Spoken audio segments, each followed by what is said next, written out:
İbrahim bi malbata xwe re havînê di nav van konan de dijî. Ew bi salan e bi malbata xwe re karkeriya zevî û baxçeyan dike. Çend salên dawî di hilberana Firingî Ango bacanê Sor de kar dikin. Em 15 Nîsanê de tê vira berêberî fîdanê xwe datîne. Sîrket ji me re em bêjî xwediya erd. Erd hazir dike gişî.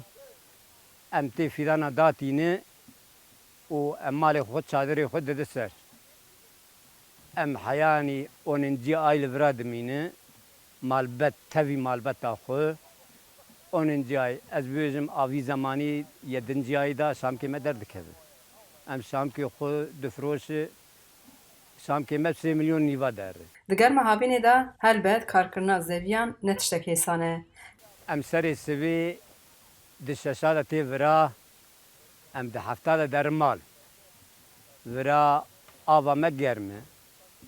Em derin mal car di çadırê, tu yaşamağa çadırê zanê avekî nayê wele durmê me nexweş e. Durmê yani öğretici giş durmê wan nexweş e. Ne ez tenê diye. Her karkerek rojê 300 lîre yewmê distînin. Jin zarok bi malbatê debera xwe ji van Firingiyan dikin. Em ji Urfê hatine, Sûrî hatine, em salê carê tên fireng gur dikin di meyê xwe. Wergotên yomî me pê derdikevê. Wele zor em vê germê dûm dişexwelin. Sibê zû zî radime saet 4 radime tên hûr dikin. Navrê darin, wele îşî me zor e ne qolay e. Ama mecbûr em vî karî dikin. Nihat Bengî jî bi malbata xwe re ji Sirûcê hatiye. Ew jî di beşa hişkirina Firingiyan de kar dike. Evvelleri Firengiya kurutma dikine, de parça dikine. O işte işçi mene, dure 5-6 habimeyê. Acı yazıcı wanım. Evara şud be her roz emi bitir tişaki. Am hatta qasaki 5 milyona ur dikine, evara 10 milyon tere ser. Yani va karemet şektine yani. Ema rezili bitir tişaki metine. Vay çana hava bane. Kesiyonu evye. Sebe hatta evara şoğlu yumi qati 6 milyoni. Am dana 6 milyoni ev mane. Eşi mane. Ev zevî 500 donime û nêzî 300 karker li vê dere dişoxilin.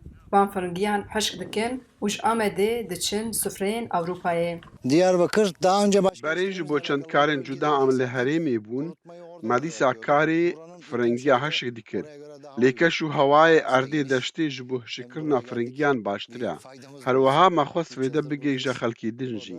3 salin em li vir vî karî dikin, ji sedê not Firingiyên hişkkirî li vir diçin Ewropa bi taybet diçin Îtalya.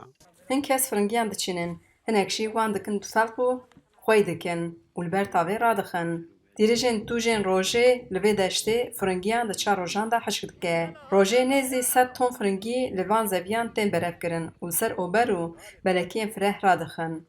Piştî ku firingî tên hişkirin, ji vê dera dişînin bajarê Manîsayê. Bi rêya kompanyên mezin firingiyên hişkirî îxrac dikin û li welatên cîhanê belav dikin. Bi keda karkerên deşta Amedê, firingiyên Amedê, çêj û xwarinên welatên Ewropa jî xweştir dikin.